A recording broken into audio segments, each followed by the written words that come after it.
All right. Okay, work session is ready to go. Yep. All members present except Rach. Oh, and we have one of our two student representatives here. So we'll start with communication items. Sure, absolutely. So we'll invite up Cassie for our elementary principal update, and we're going to have to I'll do a couple of others. David will be joining us when he's done repping. So just, he'll be coming in here in a little bit too, but we're going to start off with elementary. So I will pull that up. Wonderful. Thanks for having me here. It feels like it's been a little while since I've been in front of you all. Feels good to be back and to share the great things that are happening at our elementary school. I had a longer list than what is provided tonight, and I thought I would shore that up a little bit and save some things for next month as well. But just some highlights. Wanted to point out we had the third grade music program back in December called the North Pole Musical. And it was another great opportunity for students to share their talents. And we had some pianists play also at the beginning of the program to share their talents. I do want to recognize Colin Wolf and his student interns. They do a great job with the sound and lights. And Mrs. Strand just wanted me to point that out as well. Sometimes they go unnoticed, and it's one less thing for her to worry about when it's program time. So hats off to them for doing that great work. Looking ahead towards the end of this month, we will have our ice skating unit in Phi Ed. And coming to Paynesville, I was just floored that this was something we offered to our students in grades 3, 4, 5. So all of our students get to have an ice skating unit at the Coronas Ice Arena, where they get to go about 4 times during their Phi Ed time. And we have volunteers to help them tie skates and get on the ice. So we're grateful for that partnership with the Coronas Ice Arena to get kids on the ice. Pop hacks. We kind of had to pause that opportunity to families in the last year or so. At this point, I am excited to share that we are able to get that back up and running. It'll look a little bit different than previous. We will be able to offer 5 pop hacks for the elementary families. A survey will be going out hopefully this week to families to see if they are interested in that. Right now, our funds would support those 5 opportunities, looking at the extended weekend for the duration of the school year. There is no cost to families, and I'll be sending more information to our families this week. I was able to share with students during their lunch last week that our soccer goals are in addition to our recess equipment outside due to the donation that we received at the elementary level. And the crowd went wild when I shared with them that they would actually have goals. Mrs. Akers said, we're going to have real soccer nets. I said, yes, you are. And so they were pretty thrilled with that. So very exciting. As you know, we recognize students who are mindful, connected, and respectful. And throughout the month of December, we have a list of students here that we recognize with a certificate and a picture in the newspaper. And I would like to read their names and acknowledge all of their hard work during December and being those positive role models.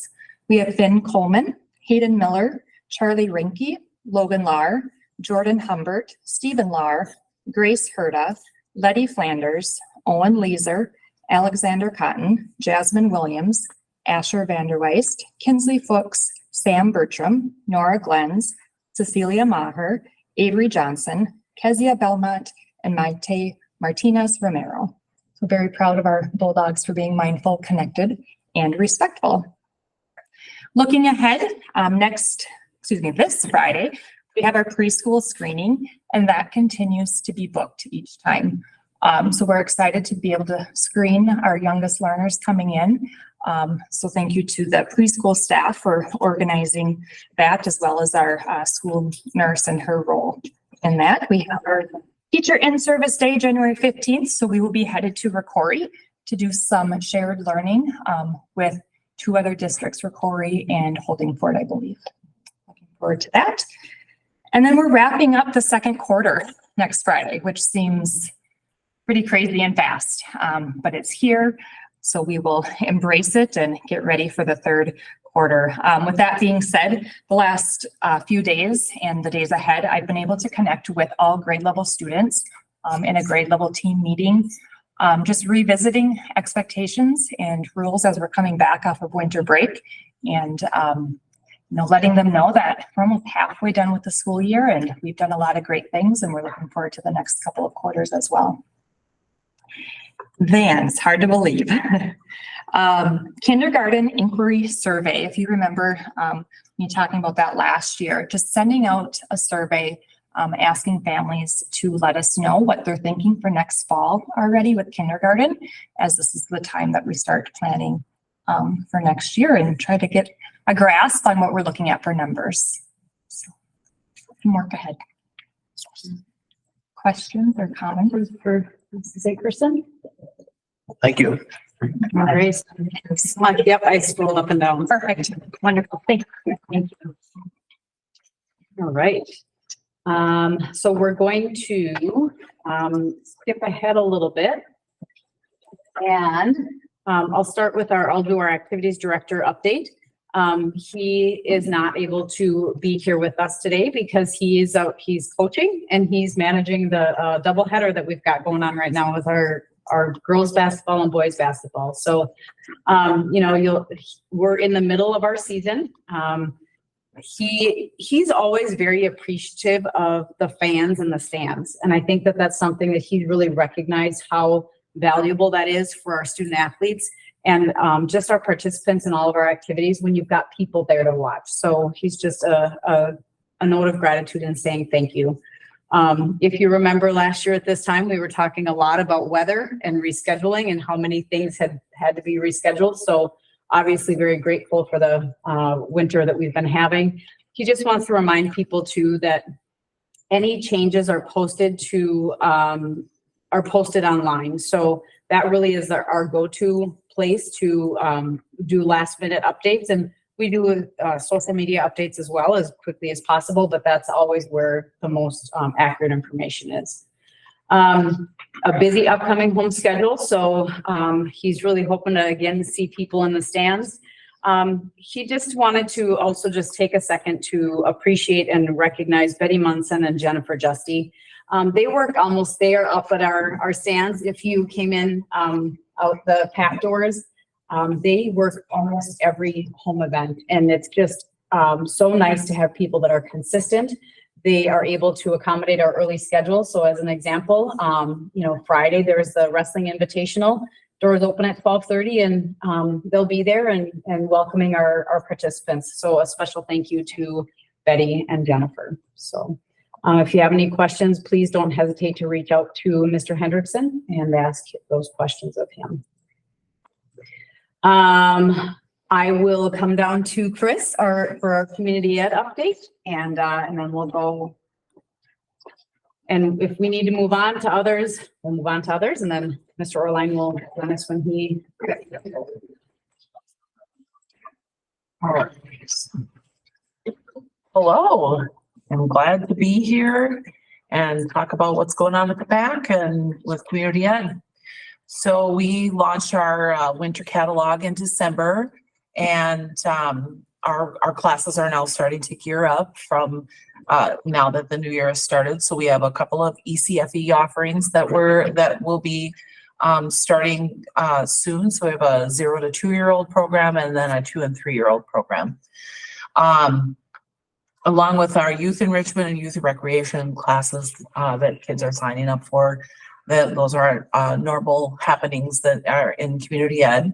We also have a very active adult women's volleyball league, a basketball league, and we'll be starting or did start our soccer league here on Sunday. So we have a lot of adults now starting to get out there and recreate and maybe get some of those goals that they made at New Year's, try to reach them.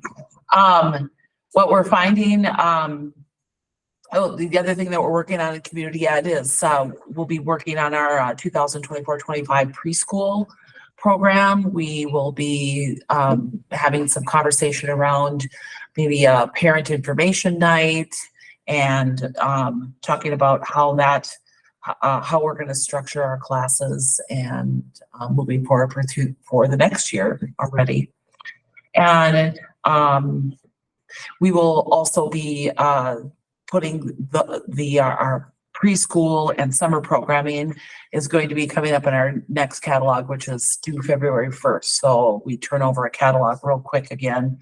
So we're talking about summer and we're talking about next year already. So those, you'll start seeing those in the next catalog.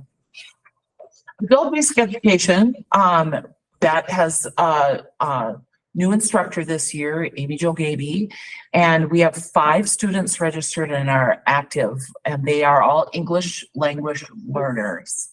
And we anticipate more participation as she works with her clients and as the word gets out that we have opportunity for people to come in and do English language learning or get their GED.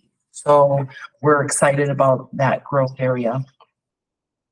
The PAC is busy. People want to get in and use the space. Sunday has been a busy day, a busy time. So we have not only a soccer league going on, but people kind of vying for spots so that they can have some time in the gyms. So last Sunday was busy with pickleball, volleyball, basketball, then we had soccer going on. So it was very, very good to see people using up the gym.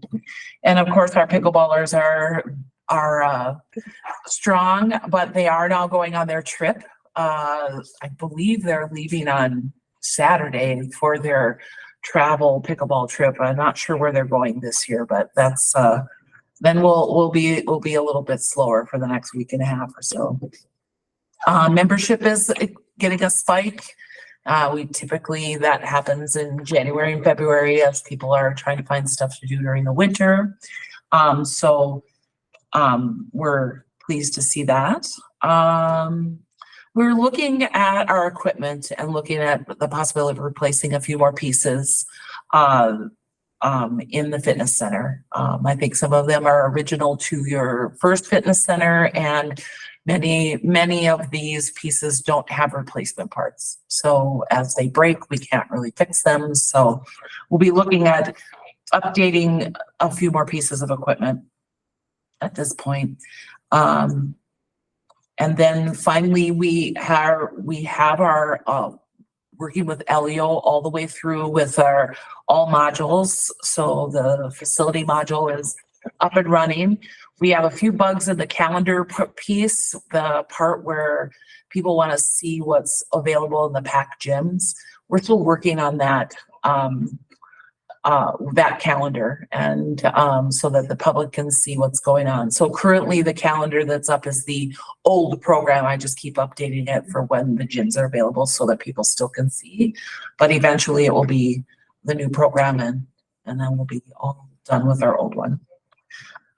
Things on the horizon, I just talked about. We have their catalog coming up where the preschool summer planning for pause and summer school. We're going to be featuring our summer ball programs and soccer in our spring catalog, and we're actively working on the concert series. We've got a little committee together, and there's some big ideas on expansion on the concerts series. Also going to attend the chamber annual meeting, and then I try to attend a number of different community meetings throughout the month. Thank you. Yeah, all right, thank you so much. All right, I will kind of talk through technology. The biggest thing that I just wanted to remind people for technology is that the survey will be coming out. It'll be hitting our staff on Thursday. Parents will get a digital survey shortly thereafter when the paper mailings go out as well. So again, the survey is really intended to, one, find out the questions or what people The level of support is around the tech levy, but also just it's bigger than that and it's more than that. And it is really about asking how the district is doing. What are the things that our community would like us to be focusing on? And so it is technology, and there's more to it than just technology. So please keep an eye out for that survey. It is stemming from the pivotal decision that the board needs to make around authorizing a vote for a renewal of the tech levy, but it is, again, it is going to contain more than just the technology questions. So, and then buildings and grounds, I don't know if he wants me to share or not, but you know, Ken is up fishing, and I am just hoping that his chunk of ice does not pull away from the land, because that's where he was supposed to go many weeks ago, and thankfully he wasn't, because he would have been rescued. So I've been giving him a hard time about going on this little outing, but a couple of things that he's been working on. You'll notice that we had a conversation last board meeting about how dark it was outside. And what happened is we found that there was an alarm that came as a result. Essentially, the panel that runs the system went down. And so we've had to replace the panel. And in order to do that, we had to bypass the panel and get to get the lights wired appropriately. So that's why we had an issue with it. And he is working on that to make sure that the emergency lighting is back up and it's controlled on the timer so that it's not just a hardwire always on or always off. The sound system in the gym has been a conversation that's been, if you are attending any of our basketball games, volleyball games, when wrestling is hosted in there, you'll notice that the sound is difficult to hear. And the volleyball club has put together a really big push to try to fundraise for some replacement sound system. They did approach some outside donors and they received a sizable donation. And so they are reaching out to a couple of other of our clubs and organizations, hoping that they can finish that and implement the new sound system into the gym. So that would be a huge just celebration. I know that's something that our participants in those activities notice. You know, it's hard to hear in that space at certain times. So we're appreciative of the work that the volleyball club has done to try to fundraise for that and for some outside donations as well. So that's exciting news to come. Is that a really big project? That's a big project. Mm-hmm. Yep. I mean, you can do it for not so big, but then you get the results of pretty much what we have. Pretty much what we have. Yep. So it's kind of you weigh out. And the other thing that we are trying to take into consideration is make sure that both our elementary gym and our secondary gym have some, you know, we don't have one that has sound and one that doesn't have sound. So making sure that those things are taken into consideration as well. Building heat, preventative maintenance has taken place on the boilers. He worked on that at the end of November. The tech that came out was really helpful. You know, I think Ken, so he's been here almost a year. And one of the things that I think he's really done a nice job of is really digging into our systems. And he's really tapped into resources that of people who have been here, like who have worked on our systems and know our systems, to learn about the history, what has to happen. And there's some good work happening there. So he is feeling like he's starting to get a handle on the boilers and the systems. I think, again, we continue when I think he becomes really frustrated when he hears people say, it's just so cold, it's always going to be this way. No, it doesn't always have to be that way. Let me know and we'll work on it. And those things are happening. So I think part of that is coming with the preventative maintenance and having things, trying to stay ahead of things instead of having something break and then have to be reactive. So building heat is on the radar as well. Okay. Softball complex, more conversation about what this can look like and how to move it forward. And again, taking a look at what the best option is for maximizing what we put in there. But the thing that I think is the most key is that there's action taking place.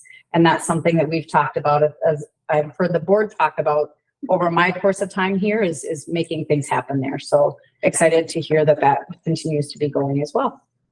And then lastly, we did get a notification from Excel Energy that we have to jump into a higher bill rate because of our energy use.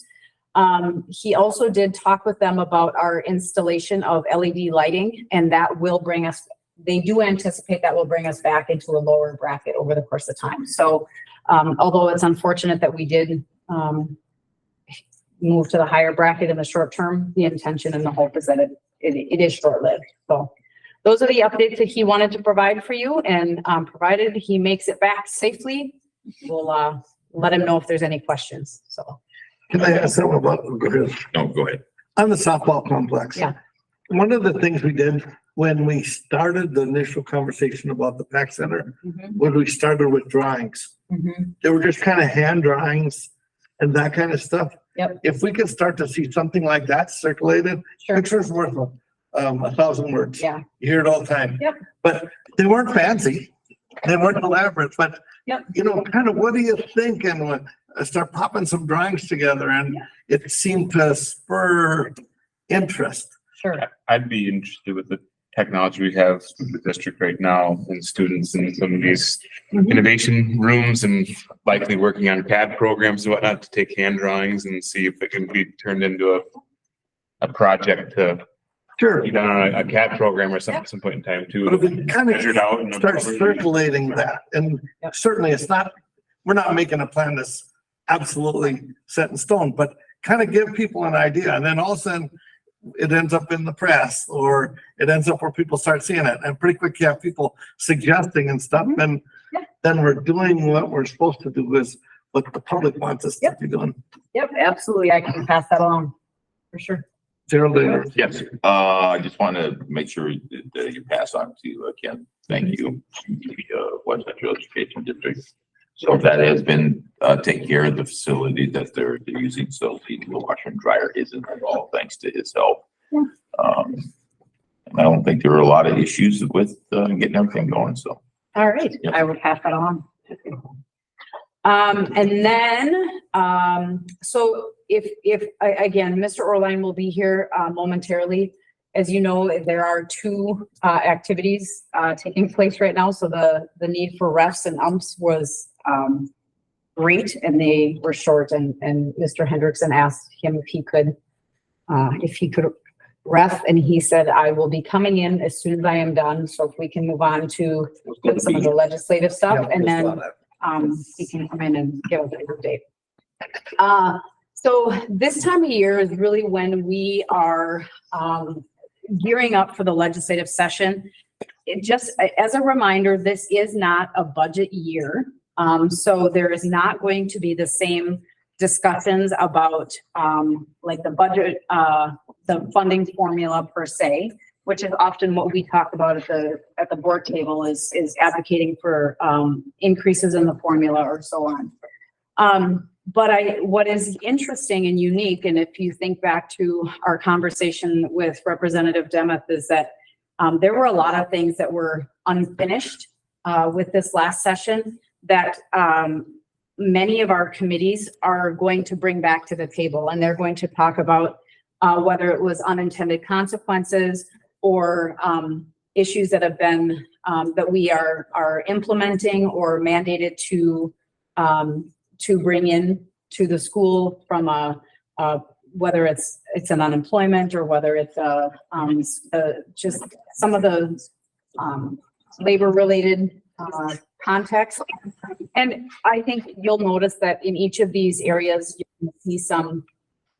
going to see some of those areas or some of those topics come in.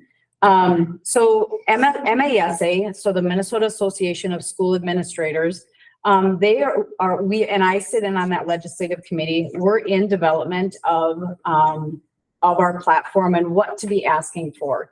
I think, again, what's interesting and unique is at the front end of the discussion around the legislative session, the budget forecast was that there was going to be all sorts of extra revenue And then the second year, that money is kind of tailing away.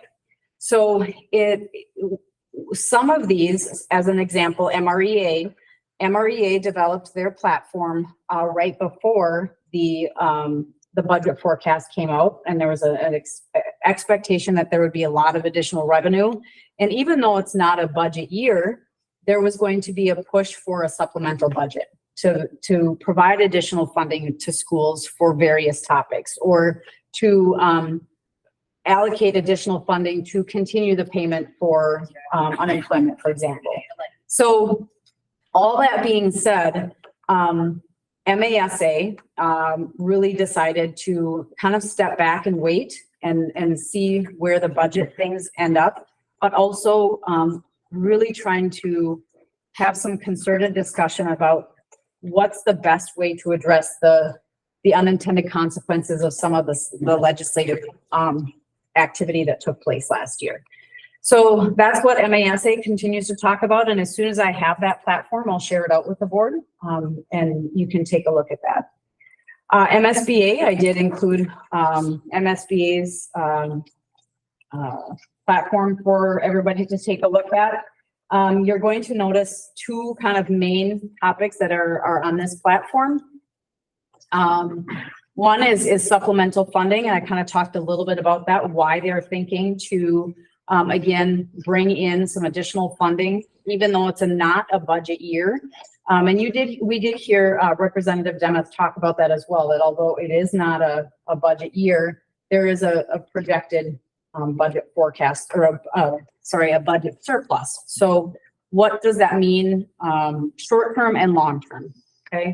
And then you'll also notice that MSBA has supplemental policy pieces. So again, that's coming in and taking a look at the language that was passed in the legislative session last year, that maybe it didn't meet the needs of the complete push, or as a, for instance, I'll take a look at, there was a push to build our sub capacity, but then there was a dollar amount attached to the requirement to compensate. It was a great idea to push for additional subs, but that $200 became prohibitive to many school districts. So those are some of the things when they talk about kind of trying to tie up some of those ends of maybe unintended consequences, and what that can look like. You'll notice that there's questions and there's comments about special education paperwork. That's something that has been coming through often in many legislative platforms over the course of years. So that remains as a policy decision. So again, kind of from a process perspective, in these next few weeks, all of these, like MSBA and MASA, are going to start having a presence at the legislature once the session kicks off, and be visiting with legislators about how these things impact and influence us here in our communities. And I think that's something that's really important for us to continue to do. MREA, as I mentioned, their platform was developed prior to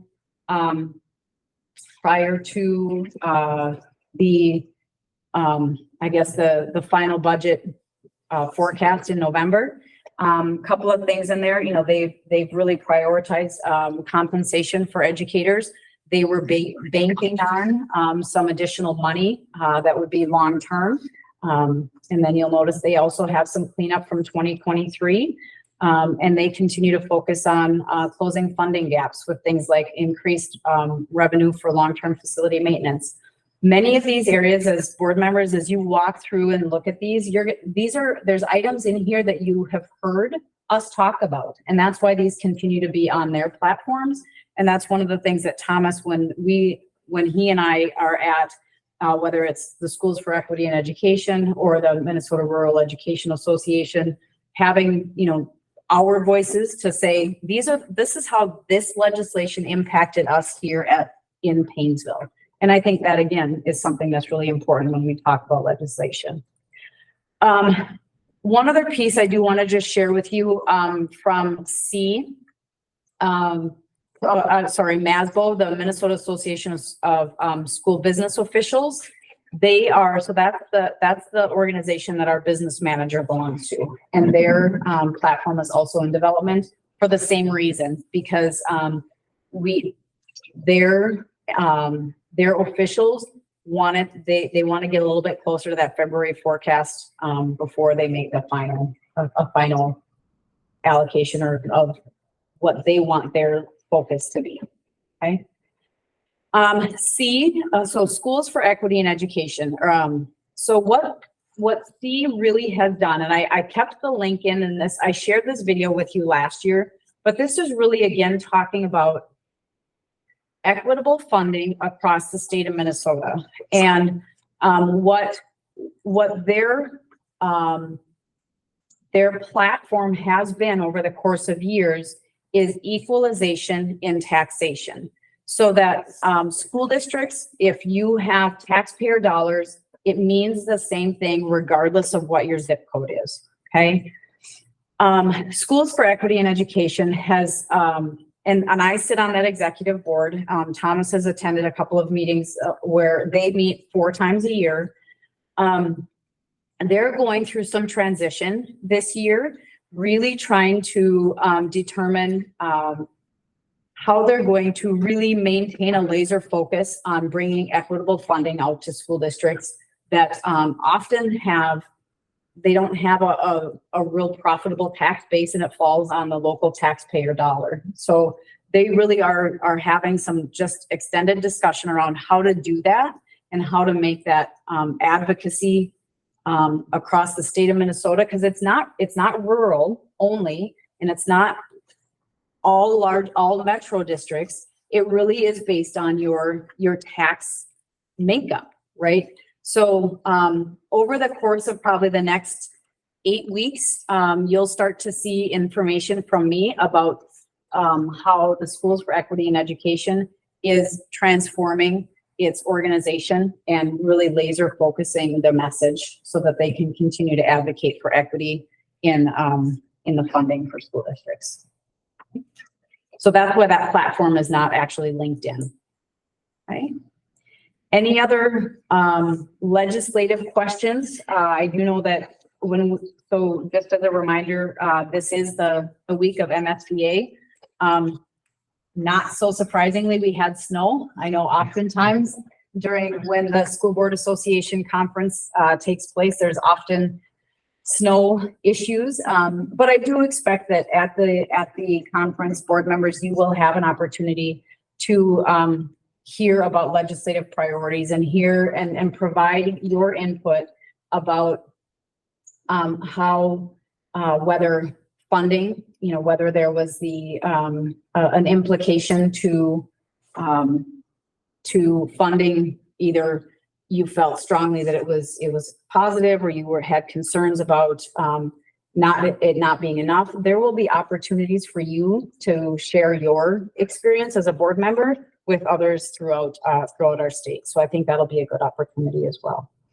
And I am not going to wait for Mr. Orline unless you. Well, we just have information roundtable if anybody has anything. Otherwise, I guess I wanted just to bring up, was there ever any thought to, I noticed some neighboring schools have had put in milk dispensers. I know when I was a kid, that's kind of what we had. And, actually, I get the Dairy Star magazine and a really nice article about Belgrade area school. And I did talk to a couple other schools, and I actually talked to a couple of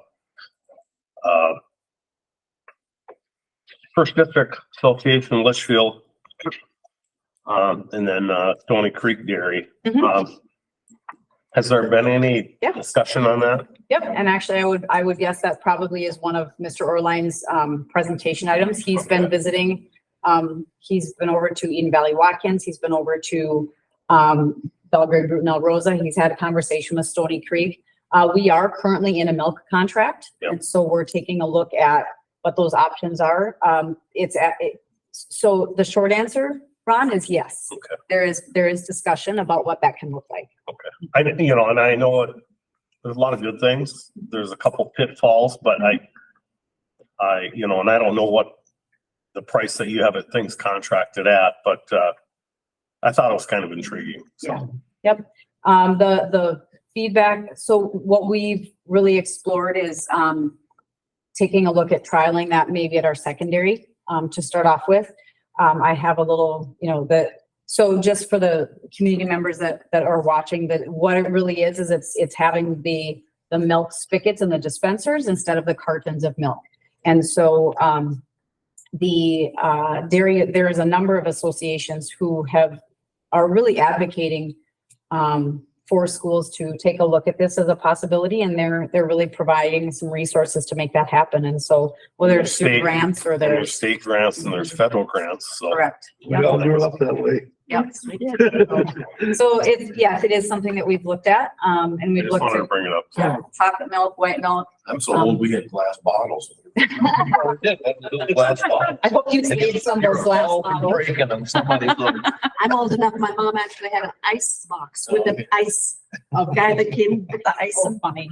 Yeah, at one place we were at. I had a thought too, because we've been doing the rounds with the teams, wrestling team and kids teams and stuff. And some of the schools are lowering prices for seniors. And it just, makes you smile when you go in and you say, oh, you get in cheap. Mhm. Or you get in, and it's not always free. Sometimes it's student prices instead of the senior price. I just want you to all think about possibly doing that again. It just kind of makes us old people feel good. So on the fee schedule, Yes. Okay. When that comes around. And everybody knows you can get, if you're senior in town, you can get. a Yes. pass. yep, there's the gold pass. District-wide, you pass. can get a gold pass. Yep. Seniors get a gold pass to get in. But this is for anybody. Yeah, different schools, many different schools that I've gone to. It's either free or student price. Sounds good. Anything else? Otherwise, just have Dave come into the ballgame and announce it. Right. Bad for everybody to hear his report. Yeah. So, adjourn or? Yeah. I make a motion to adjourn. I second. Good. We are Right. 6:52. Thank you. Son, you have them down tomorrow night? You go in February or you? Yes. I will.